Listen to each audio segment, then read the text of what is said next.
a todos, muchísimas gracias por unirse a esta transmisión en vivo, es parte de la Fiesta del Libro de México. Y me toca morir junto con el Centro Cultural UNAM, otras instituciones, ¿no? Como el Ayuntamiento de la ciudad. Y bueno, estoy muy emocionada por tener la oportunidad de hablar con tremendos escritores mexicanos, que son Raquel Castro y Alberto Chimal. Bueno, su mesa se llama La noche en la zona M, desafiando a los monstruos. Voy a leer una brevísima semblanza de cada uno.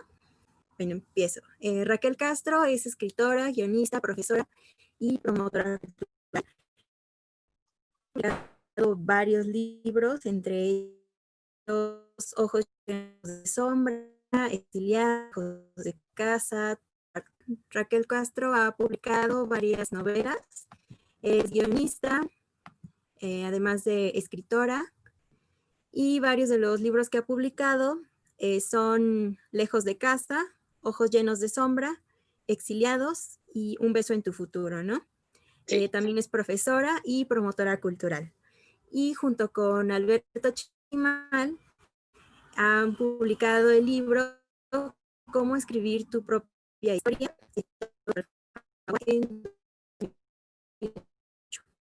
Con bueno, es escritor, profesor, ha publicado varios títulos, propuestas editoriales, entre los que destacan La Toyardi, La Distante, Manos de Lumbre, que es el más reciente, en 2018, si no me equivoco, y bueno, también La Noche en la Zona M, editado por Fondo de Cultura Económica.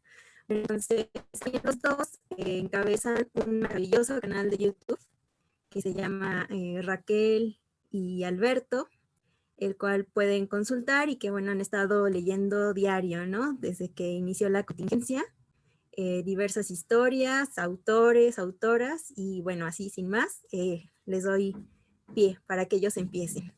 Muchas gracias. Muy buenas tardes, muchas gracias, Carla, y muchas gracias a quienes nos están viendo en este momento. Gracias por estar con nosotros.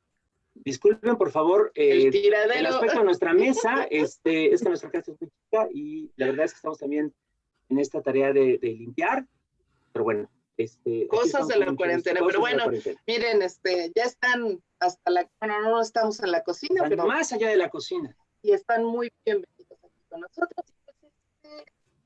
Nos emociona mucho hablar de este tema porque la verdad es que la ciencia ficción siempre ha sido uno de los asuntos que más nos gusta leer, sí, sí, ¿no? Efectivamente.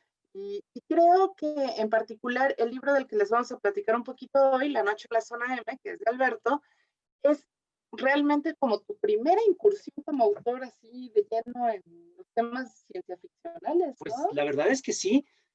Tengo algunas otras obras donde aparece la imaginación fantástica, ¿no? De diferentes maneras, pero este libro es el primero donde, a propósito, a sabiendas y en estado puro, están todos los elementos que pude reunir de eso que también a veces se llama ficción especulativa, ¿no? Este tipo de historias donde nos imaginamos como las posibilidades de la vida humana en el porvenir o simplemente aquellas que no se han realizado, que podemos imaginarnos, pero que aún no están en el mundo. A mí me gustaría que nos contaras sobre cómo fue, a ver, es que son muchas las dudas. ¿Por qué hasta ahorita escribes de ciencia ficción? ¿Por qué normalmente se piensa que escribes de ciencia ficción?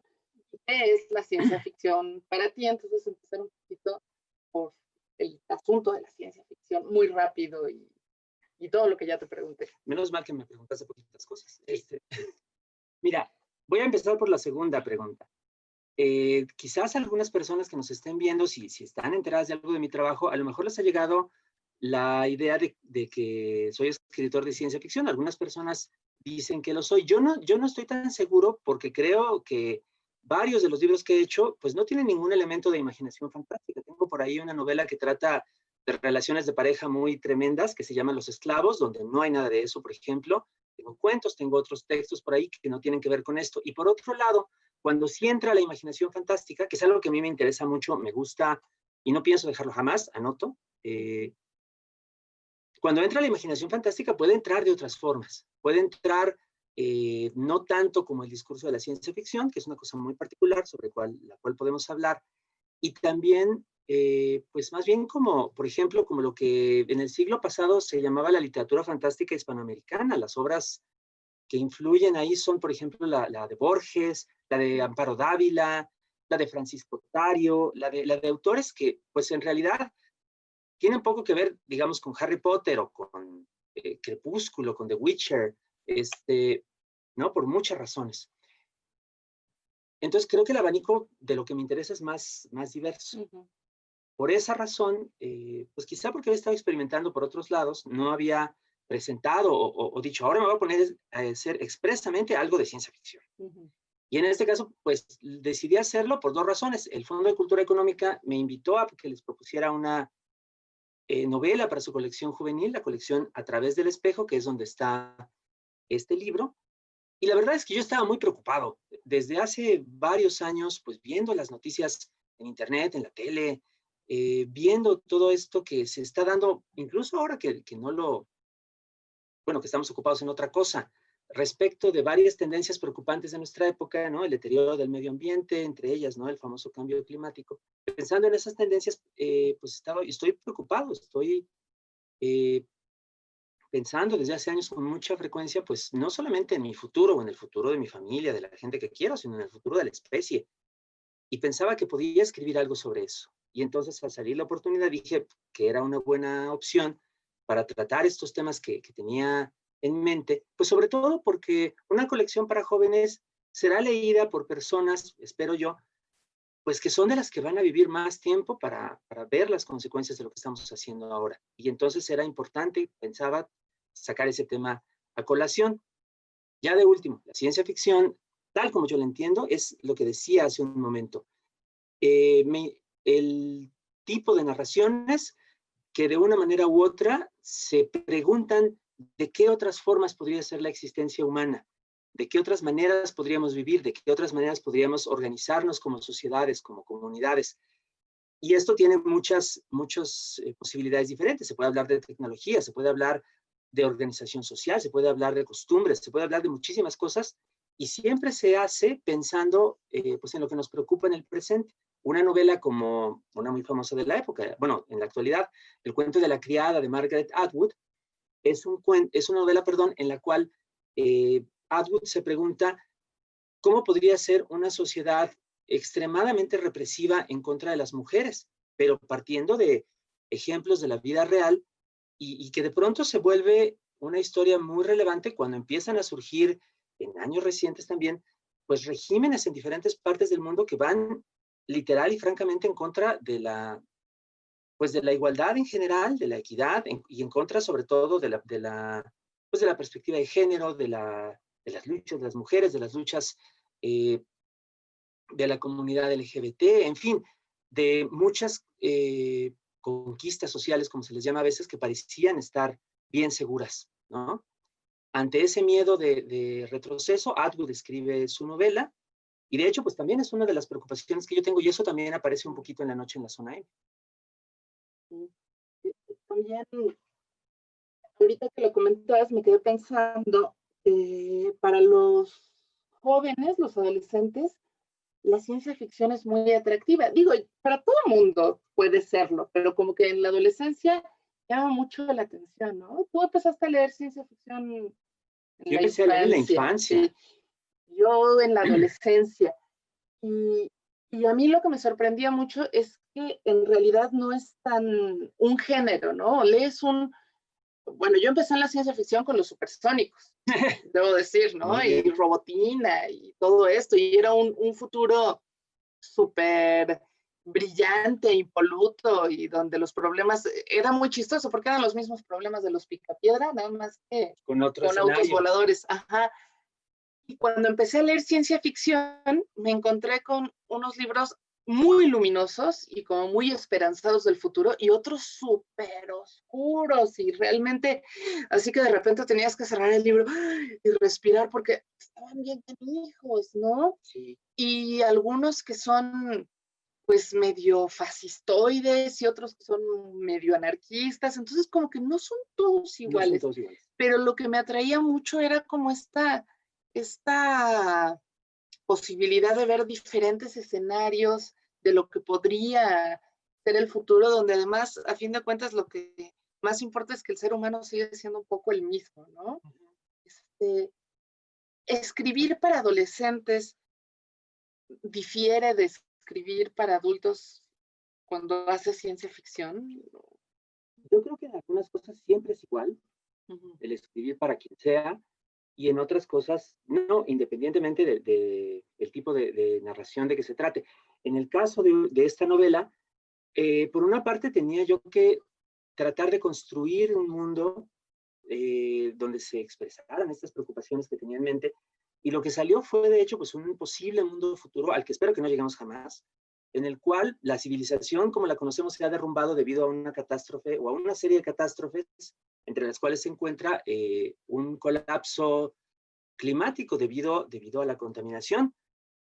Entonces, por un lado, era la tarea de investigar cómo podría darse una situación así, qué es lo que los científicos prevén actualmente, qué es lo que podría ser una tendencia a futuro en la cual reflexionar, y a partir de eso, pues, crear este mundo narrado, en el cual, por cierto, para quien no haya leído la novela, eh, la civilización en el mundo entero se ha caído, y lo que era antes el país llamado México ya no existe, y lo que era antes su capital, la Ciudad de México, tampoco. Ya no existe como entidad, como organización. Existe el territorio, por supuesto, pero en este territorio lo que hay ahora es una serie de reinos, como si hubiéramos retrocedido a la Edad Media, que se pelean entre sí. Y uno de esos reinos es el reino del centro, que es más o menos el centro histórico o el primer cuadro de la Ciudad de México, lo que se llama a veces el primer cuadro, y en ese lugar es donde se desarrolla la mayor parte de la historia. Eso vino por un lado. Por el otro, pues vino a pensar en que lo que sí creo que es importante que contemple la narrativa pensada para jóvenes es de alguna manera acompañar sus propias experiencias, no aleccionarlos, no desestimarlos, sino al contrario, reconocer la importancia que tiene primero que nada para ellos mismos de lo que están viviendo y tratar de aproximarse a eso, tratar de incluir esas experiencias, tratar de observar el mundo desde una perspectiva de alguien joven. Y eso es lo que sucede en la mayor parte de esta novela, que está contada desde el punto de vista de su protagonista, que es una muchacha que se llama Sita, que nació en este mundo, que no conoce otra cosa, pero que a lo largo de la novela va a descubrir su origen y va a descubrir también que tiene que tomar una decisión respecto de qué va a hacer una vez que sabe lo que va descubriendo y si decide quedarse en el lugar en el que está, donde alguien más está ya previendo su destino, o si trata de arriesgarse y buscar algo mejor para ella y para quienes la rodean. A mí me cayó muy bien este personaje, Cita. Gracias. Les voy a contar un poquito, porque es, como decía Alberto, un adolescente, y a pesar de que está en este mundo espantosísimo, no deja de ser un adolescente, o sea, sigue teniendo broncas con su familia y contestando feo y encerrándose de un portazo y sintiéndose mal, y a veces se siente niña y a veces se siente adulta, ¿no? Quiere platicar todo el tiempo con su mejor amiga, tiene miedo y esperanza del futuro, y eso me gustó mucho porque a fin de cuentas el personaje, pese a estar en una situación complicadísima, no deja de tener estos rasgos de humanidad, estas tres dimensiones. Y además, no es nuestra el típico personaje femenino, que seguramente lo han visto, que nos están acompañando, que en la ciencia ficción suele haber básicamente dos tipos de personajes femeninos. La doncella que está esperando que la rescaten y que no se rompe ni una uña porque nomás está esperando que la rescaten, y la guerrera estilo Sarah O'Connor o Katniss o la que ustedes quieran, que es así súper power y lo logra todo y da patadas. Ajá. Que las dos cosas pues responden a estereotipos que no son tan cercanos a lo que es una mujer, pues, ¿no? O sea, como si lo único que uno pudiera hacer es florero o antiflorero. Siempre florero y nunca inflorero, ¿no? O algo así. Cita no es así, es vulnerable, vamos, ni siquiera es esta típica personaje que no era una beldad, pero tenía su atractivo. Te escribiste muy distinto a Sita. Y tienes una historia muy bonita sobre el origen de Sita, entonces me gustaría que nos platicaras más de Sita. El personaje, la imagen del personaje de Sita, muchas gracias por lo que dijiste, ¿cierto? El personaje proviene de un encuentro, o bueno, menos que un encuentro casual que tuve hace varios años. Estaba yo caminando por una calle de la Ciudad de México y pasé cerca de unos puestos de estos que hay de aparatos electrónicos, de reparaciones, donde también de pronto hacen esto de craquear teléfonos, es decir, como de abrirlos, intervenirlos y por ahí hacer algún truco para que puedan funcionar sin tener todo en regla, ¿no? Y en uno de estos puestos estaba una chica y me llamó la atención porque trabajando con estos instrumentos de precisión y estos componentes pequeñísimos, y ahí estaba esta chica con su pantalón de camuflaje, sus botas de casquillo, su playera de una banda de metal, sus pelos de colores punk, y ahí, pues, y esa es también una imagen que no nos da casi nunca la ciencia ficción, tal como nos llega por el cine, ¿no? Por los libros importados de otros países, ¿no? Tenemos como este mundo, a veces como extremadamente antiséptico, todo de paredes brillantes, de metal y con todo perfectamente en orden, o tenemos este otro mundo que es como todo desastrado y todo en ruinas, estilo Mad Max, donde la gente está a 2 minutos de pelear con palos y piedras y todos parecen cavernícolas. Y en este caso no, la tecnología avanzada coexiste con esta imagen toda punk, que es en realidad lo que pasa en el mundo, lo que pasa por todas partes, ¿no? Lo que solamente, pues creo, muy pocas personas de las que han creado grandes obras de ciencia ficción han conseguido ver.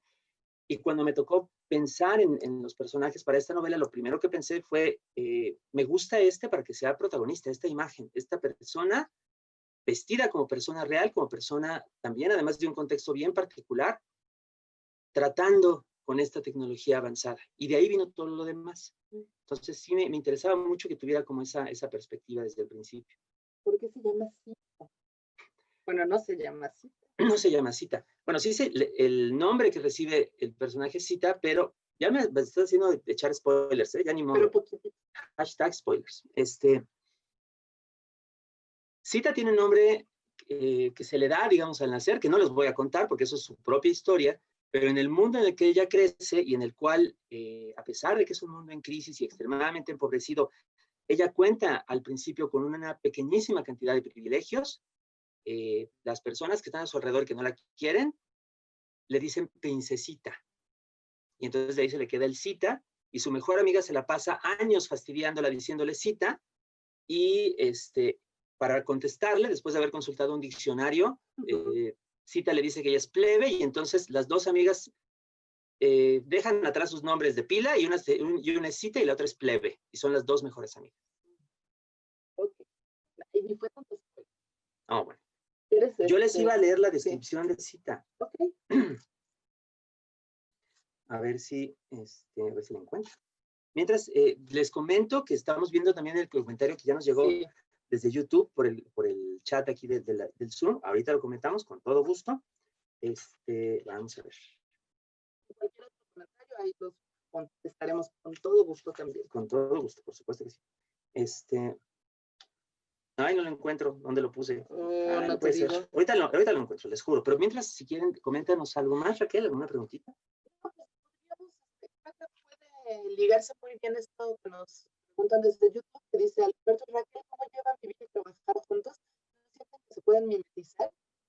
Yo creo que todas las parejas un poquito sí se mimetizan, y no solo las parejas. Si tienen algún grupo de amigos donde haya dos hermanos, van a descubrir que hacen algunos gestos iguales, que tienen algunas frases o reacciones iguales. Yo creo que eso nos pasa a todos. Pero en cuanto al trabajo, pues yo creo que más bien nos ayuda mucho lo de el modo en que hemos logrado vivir y trabajar juntos, y tiene que ver, por ejemplo, en la creación del mundo de Sita, que mi gran contribución a la historia, aparte de no molestar mucho a Alberto cuando estaba escribiendo, no mucho, y no llamarlo a ver a los minutitos que tenemos cada media hora, fue que yo estudié en una escuela, desde el primero de kinder hasta el tercero de secundaria, que es una de las más antiguas de la Ciudad de México, y el edificio pues siempre me pareció como una especie de fuerte, ¿no? Así, ya saben, piedra de tezontle toda gruesa y fuerte, y que además hubo tiempos en que las alumnas vivían ahí y que todavía quedan la parte donde eran las casitas donde vivían las alumnas. Bueno, esta escuela tiene sus buenos 250 años, o sea, realmente es muy antigua. Y le comenté a Alberto y le presté los libros que yo tenía sobre la escuela, los planos, ya saben, fotos y demás. Y la historia del libro empieza precisamente en y respetó la escuela completa, ¿no? Es el Colegio de las Vizcaínas, que es donde yo estudié, y es el fuerte donde donde empieza la historia de Cita. Entonces, creo que más de que la interacción nos quite algo, nos da, ¿no? Es como, ¿cómo se dice? Sinergia. Además, cada uno de nosotros tiene sus propios intereses, sus propios proyectos, hacemos algunas cosas juntos, pero pues otras las hacemos por separado. Sí. Y está bien. Ahí les debo ¿No la encontraste? No la encontré. Pobre de mí. ¿Te acuerdas? Bueno, no, claro, por supuesto. A ver, les cuento. En el mundo de La Noche en la Zona M, ya es esta serie de reinos que guerrean entre sí. El fuerte es como el cuartel general de los soldados del ejército del Reino del Centro. Es uno de varios sitios que se han acondicionado después de una serie de catástrofes que desembocaron en mucha destrucción y muchas muertes, en el pasado, digamos, de la novela. El tiempo que media entre nuestro presente y la acción que se cuenta. Y en ese lapso, el colegio fue tomado por los soldados, fue convertido en fuerte, y allí es donde viven ellos, en este cuartel, y también viven algunas personas, sobre todo mujeres que los apoyan, entre las cuales la más importante es Lucina, la abuela de Cita, que es una ingeniera que mantiene pues la poca tecnología que les queda y que tiene un papel importantísimo, y por desgracia, por ser mujer en un mundo machista, tiene que estar peleándose constantemente para tratar de defender su posición. Y en este mundo está su nieta, Cita, que habitualmente se viste de soldado, la visten de soldado, con pantalones de camuflaje, botas de casquillo, una playera que no es de una banda de metal, sino más bien con la insignia de los soldados del cacique local, al que todo el mundo llama el jefe, y además con el pelo muy corto, ¿no? Casi como de niño, porque la idea de Lucina es que viviendo ella en este ambiente, corre mucho peligro, también porque esta es una sociedad que trata muy mal a las mujeres, y ella trata, la abuela, de reducir el peligro, de mantener a Cita tan segura como sea posible en esta situación. Y por supuesto, a Cita le choca, porque ella compara este look que ella trae obligadamente, que le hace parecer casi otro más de los soldados, con la vestimenta que trae su mejor amiga Plebe, que lleva el cabello largo, lleva su vestido, su falda toda parchada, porque no hay como para comprar ropa nueva, pero falda al fin, y entonces siente mucha envidia de ella, porque además ella piensa que tiene el diente chueco y tiene la cara redonda, ve todos sus defectos o ve todas las cosas que le disgustan de ella, mientras que a Plebe la ve perfecta, como pasa con mucha frecuencia en la adolescencia y después. Una cosa que estás mencionando que me gustaría también que retomáramos es esto de las faldas parchadas, toda la carencia de materias primas y de alimentos y de tantas cosas que hay en el mundo que planteaste, porque sé que lo investigaste un montón y es muy, muy atractivo. Entonces, pues si quieres, a ver, cuéntanos. Bueno, efectivamente, este es un mundo, como dice Raquel, con muchas carencias, en el cual pues la gente tiene que remendar su ropa, tiene que reciclar prácticamente todos los materiales, porque no hay recursos que puedan llegar desde el exterior, Porque es un mundo también en el que ha caído como parte de la catástrofe esta enorme escasez que por desgracia algunas personas están ya previendo si no hacemos algo para atenuar la desigualdad en la que vive pues la mayor parte de la población de este planeta, donde muy pocas personas concentran y gastan la mayoría de los recursos, del dinero, y todas las demás pues tienen que arreglárselas como puedan. Eh, la mayoría de las historias, digamos, apocalípticas, donde se habla de la caída de una civilización, pues se hacen, la verdad sea dicha, pues desde países desarrollados, desde el mundo de habla inglesa, desde Hollywood. Y entonces, si ustedes piensan como en la mayoría de las historias de ese tipo que llegan hasta nosotros, muchas comienzan con escenas muy similares. Después de que se cae la civilización, empieza a haber algunos pocos sobrevivientes que andan por ahí tratando de seguir adelante, y la mayoría, lo primero que hacen es, bueno, ser hombres guapos, ¿no? Con muchas armas. Con muchas, armarse hasta los dientes, sacar su escopeta e ir a asaltar un supermercado, que por supuesto están llenos, ¿no?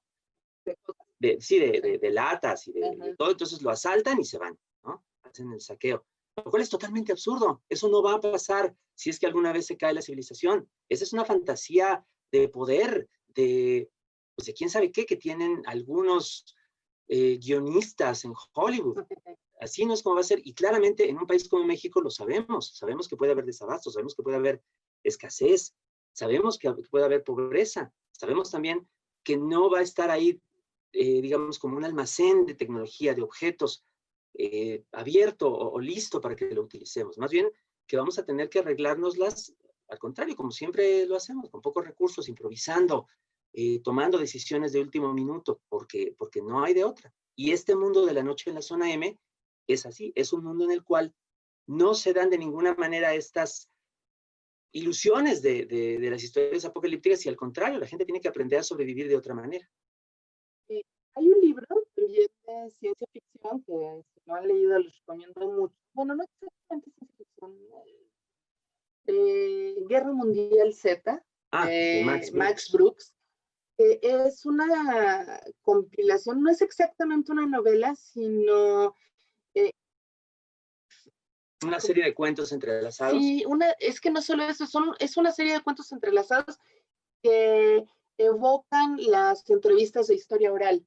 Cada fragmento es el testimonio de un sobreviviente desde la oralidad. Entonces hablan diferentes, se expresan cada uno a su modo, son de diferentes lugares del mundo. Es muy, muy interesante.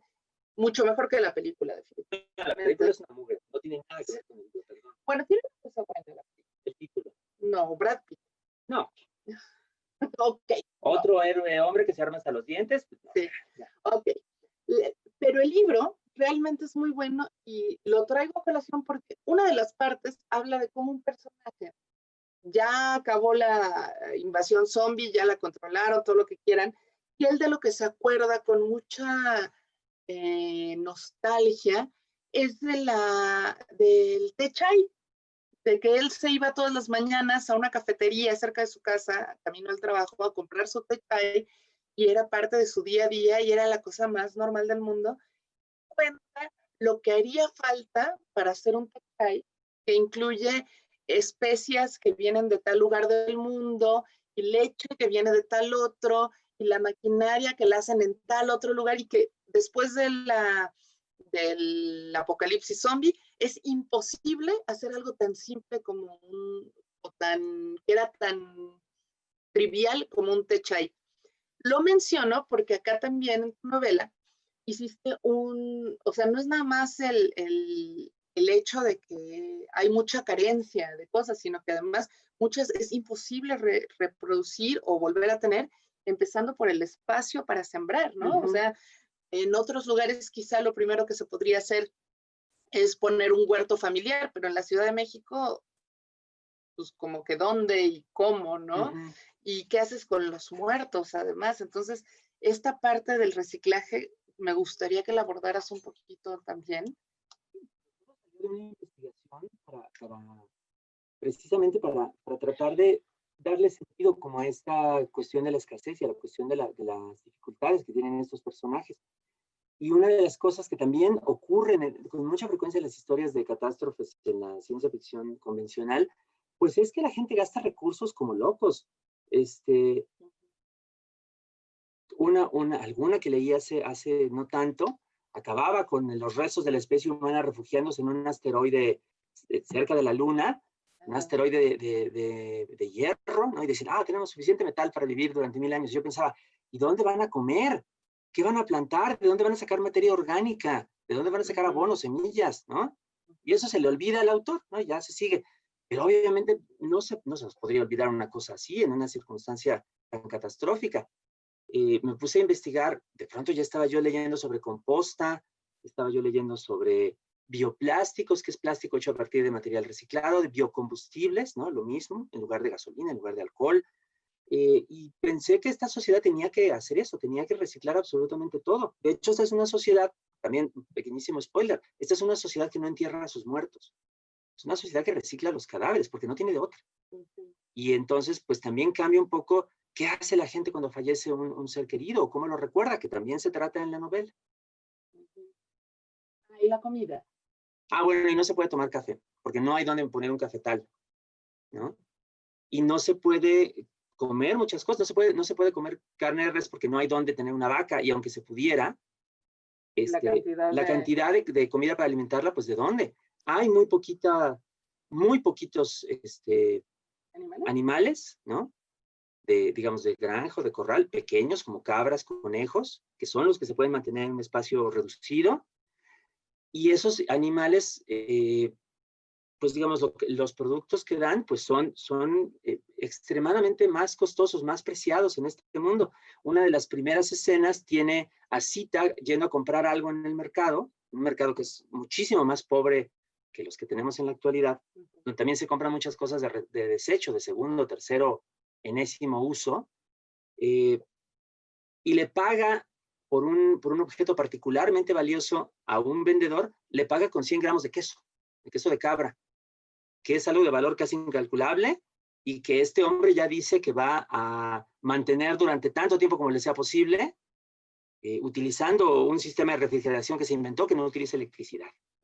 Que por cierto es un sistema de refrigeración que sí existe, o sea, que se ha usado en otras épocas.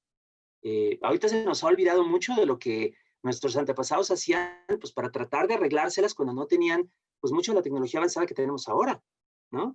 Y entonces también me tocó investigar eso. De todo lo que investigaste, ¿qué fue lo que más te sorprendió enterarte o descubrir? Pues además de esto de la tecnología, de las tecnologías, digamos, no tan eficientes como las que tenemos, obviamente, pero ya existentes en otras épocas para hacer muchas cosas que ahora no podríamos hacer sin un aparato eléctrico.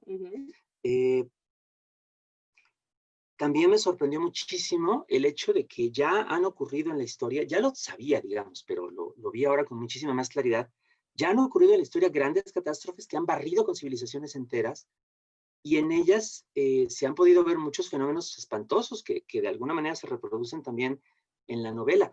Mi principal investigación para hablar de asuntos, digamos, apocalípticos, entre comillas, no fue leer ciencia ficción apocalíptica, sino más bien fue leer historia.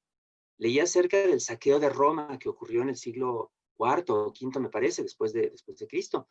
Cuando ya finalmente estaba totalmente derrumbado el Imperio Romano, llegaron tribus bárbaras y arrasaron con la ciudad, y se produjo el caos y hubo mucha muerte y sufrimiento en un mundo que ya estaba a la deriva, ya estaba cayéndose a pedazos. Toda esa sensación de desolación, de miedo, es algo de lo que traté de reproducir en algunos fragmentos donde se habla de la caída de la civilización. Igual, el famoso terremoto de Lisboa, que acabó con el imperio portugués, también hace algunos siglos, y que además vino seguido de un tsunami. O sea, todavía peor. Ahora no nos acordamos, pero ese terremoto, esa catástrofe fue de hecho la que acabó con las ambiciones, los proyectos de lo que en un momento dado era una potencia colonial, el Reino de Portugal, tan importante como España. Se quedó atrás hasta ahora. Se quedó atrás hasta ahora. Si no hubiera habido ese terremoto, a lo mejor en este presente habría muchas más personas en el mundo de este lado, en América Latina, que hablaban portugués y que tuvieran más relación con la cultura portuguesa, más que con la española, ¿no? Por ejemplo.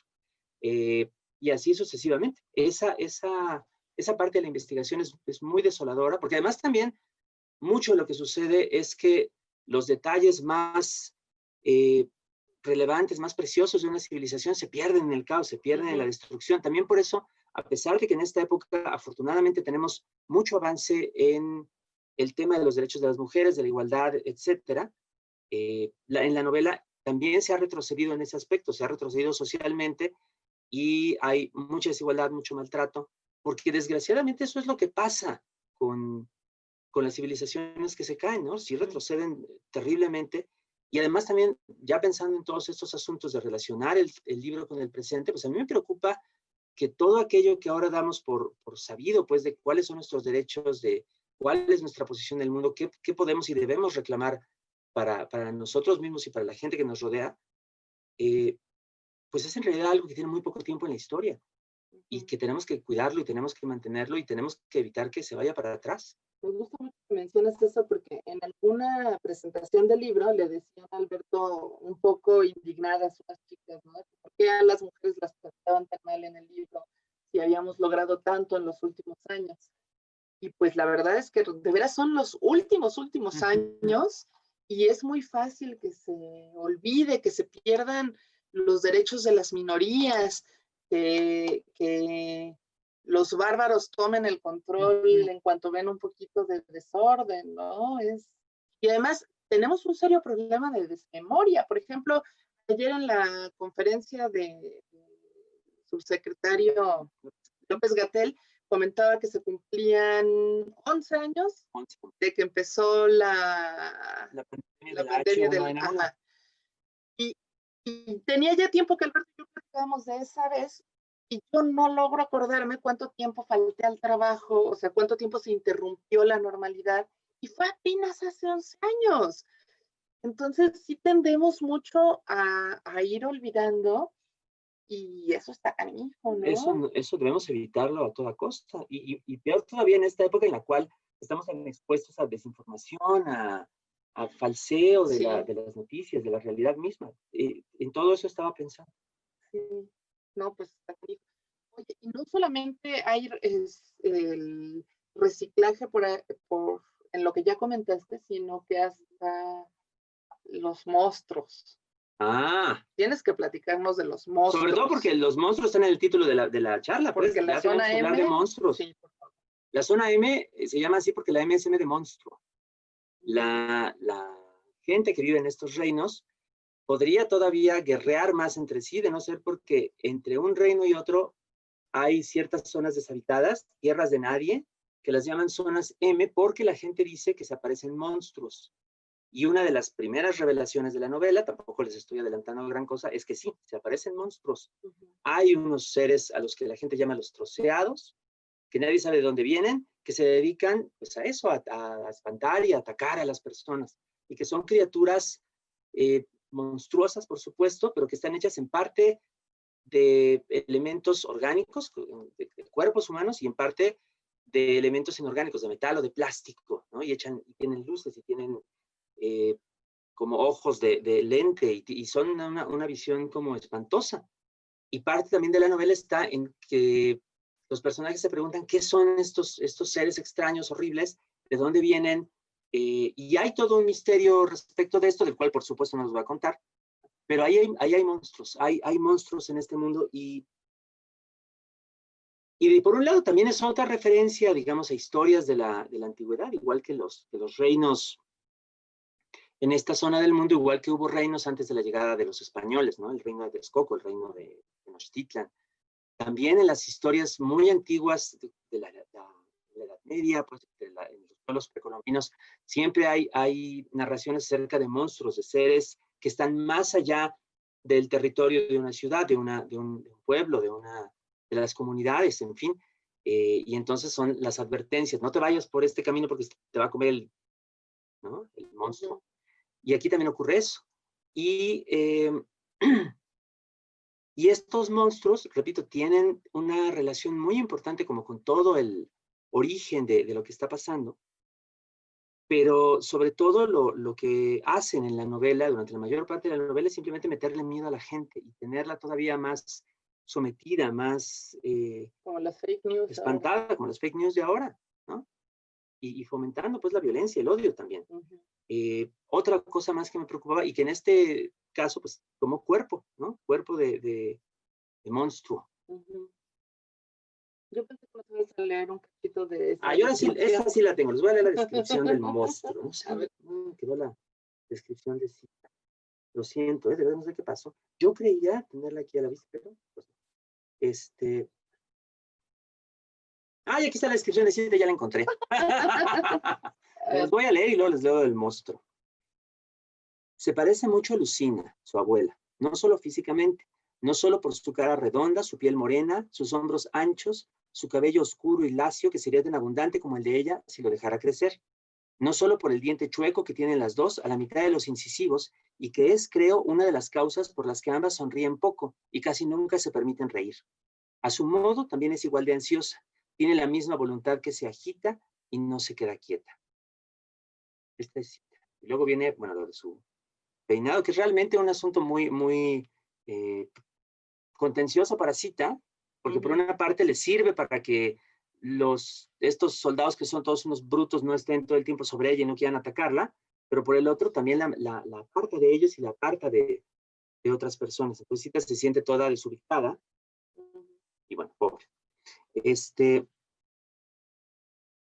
Y ahora, ahí les va la descripción de los troceados. Tiene forma humana, más o menos. Está hecho de carne y de otra cosa. Oigo los engranes y veo las manos. Una de sus manos no es mano en realidad, sino una pinza. Veo los ojos que son redondos, lentes negros como de cámara. Veo los hombros de metal y las rodillas de carne. Veo la boca abierta y toda negra. Está aquí con nosotros. Está un poco más adentro, más hacia el interior del estacionamiento. Debe haber salido de allá abajo. A lo mejor estaba esperando. Es altísimo, a lo mejor de 3 metros o más e igual de ancho, y está cuando mucho al doble de esa distancia, a 6 metros nada más, 10 pasitos del Sombra, que es otro personaje. El Sombra que sigue necio en querer protegerme. ¿Qué es eso?, pregunta Celeste en mi oído. ¿Qué es lo que están viendo? Y el troceado tiene una cara humana como una mueca de horror que no cambia. Es la cara de alguien. Es como si se le hubiera arrancado un cadáver y ya se lo hubiera puesto, como una máscara. Y entonces empieza a gritar. Yo gritaría también. Oye. Pues sí, yo también. Oigan, si quieren, si hay preguntas o comentarios o lo que sea, aquí estamos más puestos también para eso. Yo quisiera agregar nada más rapidísimamente que con todo este asunto horrible pues del mundo de la noche en la zona M, puede parecer que es una novela muy pesimista y en cierta manera es una novela muy preocupada por el futuro, pero también es una novela que quiere señalar por lo menos una posibilidad de esperanza. Esta es una novela en la cual las protagonistas, porque son todas mujeres, Cita, su abuela Lucina y otra mujer más que se llama Celeste, viven en este mundo pues de violencia, de escasez, de guerra, pero son personas muy interesadas en otra cosa, en tratar de ayudar de alguna forma a que otra vez se levante la comunidad en la que están, la especie humana en general, y parte de sus decisiones está siempre basada en eso, en no tanto quién se queda con el poder o quién se queda con la comida, sino de qué manera se puede elevar, impulsar otra vez a esa comunidad a la que pertenecen. Yo estoy convencido de que si de alguna forma vamos a salir de los grandes problemas que tiene la humanidad, va a ser entre todos, no va a ser porque un caudillo llegue a todos a guiarnos o porque un supuesto héroe llegue a exterminar a todos los malos, que es lo que algunas personas parecen creer, sino al contrario, estamos aquí juntos y va a ser entre todos que podamos salir. También es parte de lo que toca recordar quizá en un momento como este de pandemia, y es lo que quiere decir la novela. No sé si alguien quisiera comentarnos algo. Bueno, yo tenía preparadas algunas preguntas. Por favor. El libro lo leí, me encantó.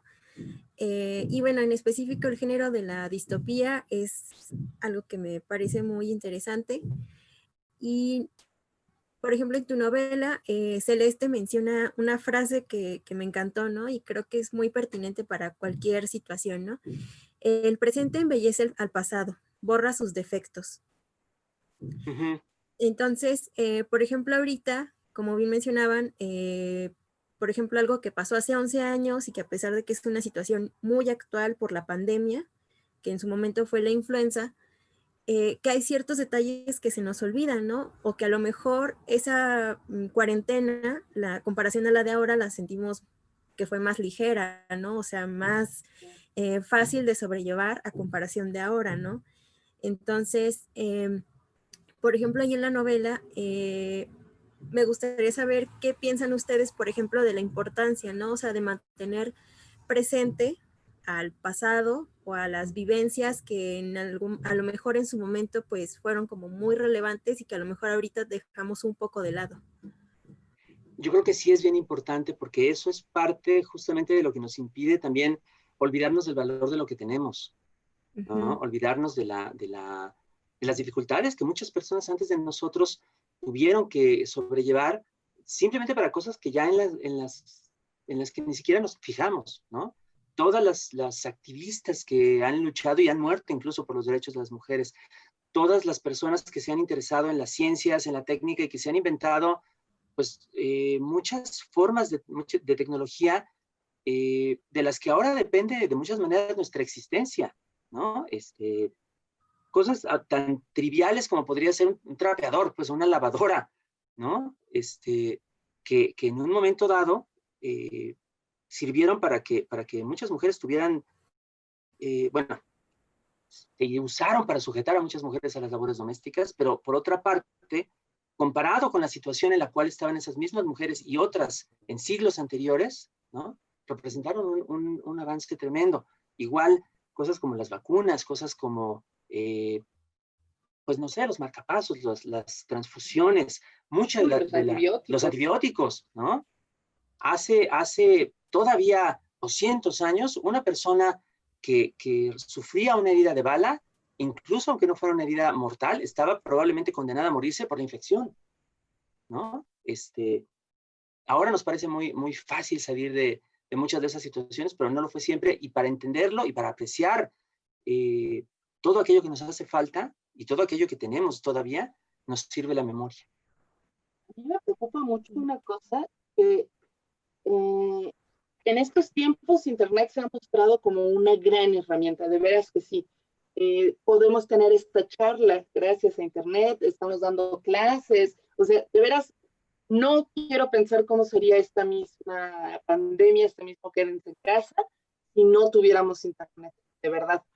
Pero hay otra cosa que está pasando, estamos transfiriendo nuestra memoria a la nube, a las computadoras, al Internet, y eso no está tan bien. Nosotros todavía tenemos álbumes de fotos de cuando éramos niños, muy poquitas, porque eran muy caras las fotos, ¿no? O sea, no tienes foto de cada minuto de cada día de tu vida. Pero las generaciones que están creciendo con esta nueva forma de interactuar, no tienen una sola foto impresa. Todas están en el Facebook del papá, de la mamá, y si un día eso se cae, y no es tan difícil que se caiga, ¿no? Estamos poniendo todo lo que reflexionamos en lugar de en un diario, en un blog o en, peor todavía, en estados de Facebook, y se nos pierde. Entonces yo creo que eso sí tendríamos que reflexionarlo un poquito y tratar de balancearlo y no desdeñar los métodos antiguos de registro de memoria, ¿no? Algo así, porque sí está canijo. Sí. Bueno, también me llamó muchísimo la atención que, por ejemplo, como bien mencionas, Alberto, que las protagonistas, dos de ellas son súper chavitas, o sea, tienen 14 años, y creo que eso es muy interesante porque, por ejemplo, en la charla anterior con Francisco Hinojosa y Fernando Llanos, pues hablaban de la literatura juvenil, ¿no? Y de la literatura infantil. Entonces, me gustaría saber qué piensan ustedes, por ejemplo, de este tipo de literaturas que tocan como este tipo de temas de conflictos sociales o ciertos aspectos políticos y culturales y que permiten que los niños y chavos puedan reflexionar sobre esto. Yo creo que me parece muy bien que exista.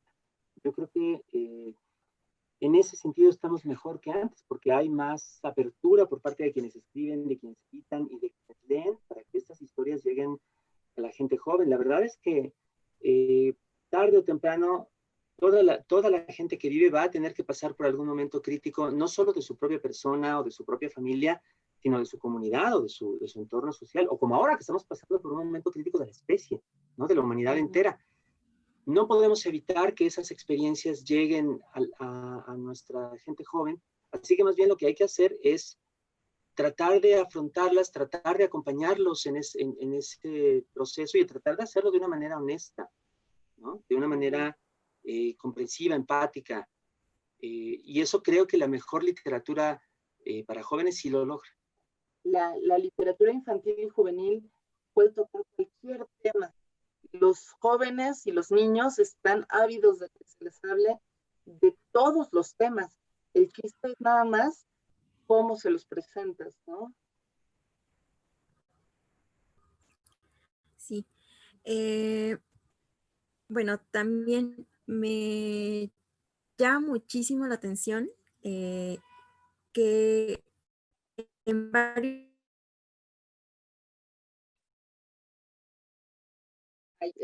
Ahí ya no te oímos. desde 1984, novelas más recientes, ¿no? Entonces, me gustaría preguntarles, ¿creen que eso sea posible en el futuro? No se oyó muy bien. ¿Puedes repetirlo, por fin? Ah, perdón. ¿Sí me escuchan? Sí. Sí. Ah, ok. Incluyendo la tuya, Alberto.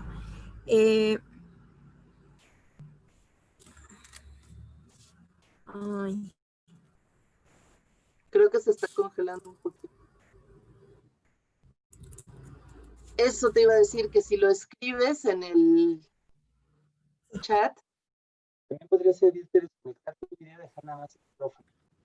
Sí.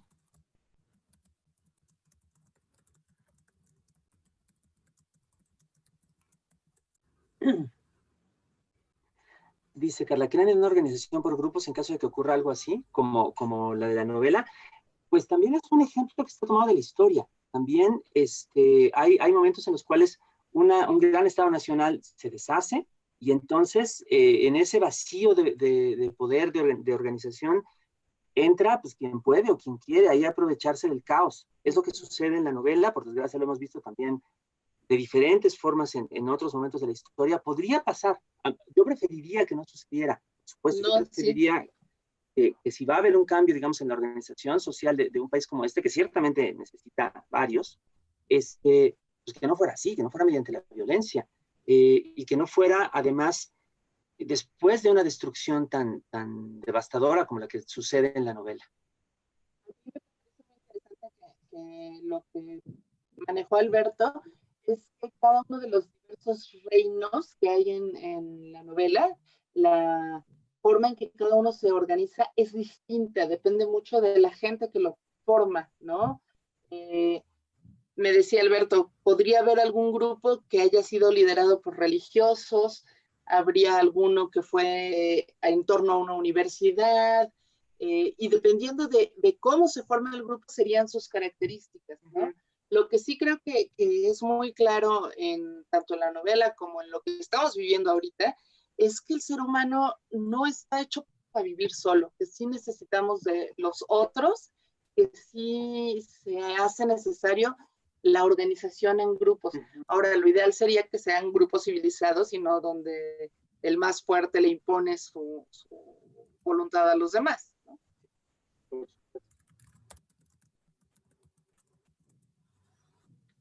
En Facebook preguntan cómo consideran el futuro. ¿Habría esperanza? Yo creo que sí. Yo creo que sí puede haber.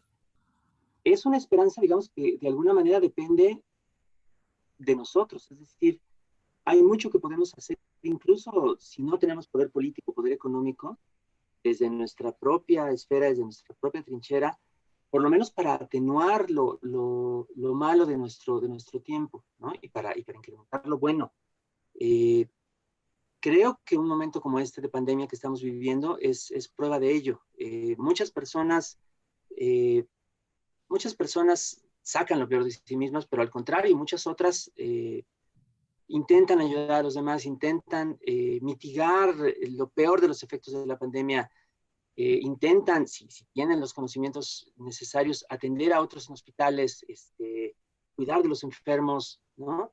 Hay mucha gente que está trabajando muy duro para tratar de resolver estos problemas en los que nos encontramos y en muchos casos sin esperar remuneración.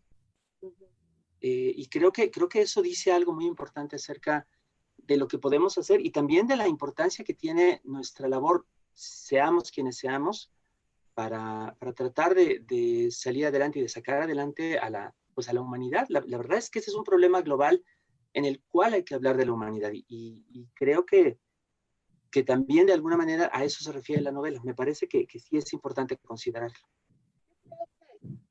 Así como tenemos como seres humanos una gran capacidad para lo malo, esa misma gran capacidad la tenemos para lo bueno.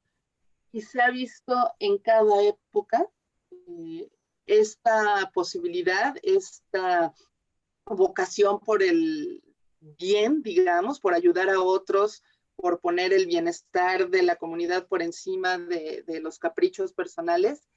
Y no tendría por qué ser diferente ahora, porque a fin de cuentas, si nos despojamos de lo de encimita, la tecnología, las modas, qué sé yo, lo que queda debajo es la misma humanidad. Entonces yo sí creo que hay esperanza también. Muchísimas gracias. Voy a intervenir yo para despedirlos, ya que nuestra moderadora está teniendo un poco de problemas con su conexión. Queremos agradecerles, Raquel, Alberto. Muchísimas gracias por esta plática tan rica y tan interesante. Todos los conceptos que trataron nos han parecido muy interesantes. A muchas personas los están viendo en YouTube y en Facebook. Muchas gracias a Carla por su moderación y esperamos tenerlos de nuevamente en la fiesta los próximos años. Ya es la segunda vez que nos acompañan y cada vez, de verdad, es exquisito escucharlos. Muchísimas gracias. Gracias, Carla. Gracias, Michelle. Y a todos los que hicieron posible esto. Sabemos que ha sido un gran esfuerzo muy rápido para hacer esta opción tecnológica para que no se detuviera la fiesta y pues estamos muy agradecidos y muy contentos. Muchísimas gracias. Nos vemos. Hasta luego, muchas gracias.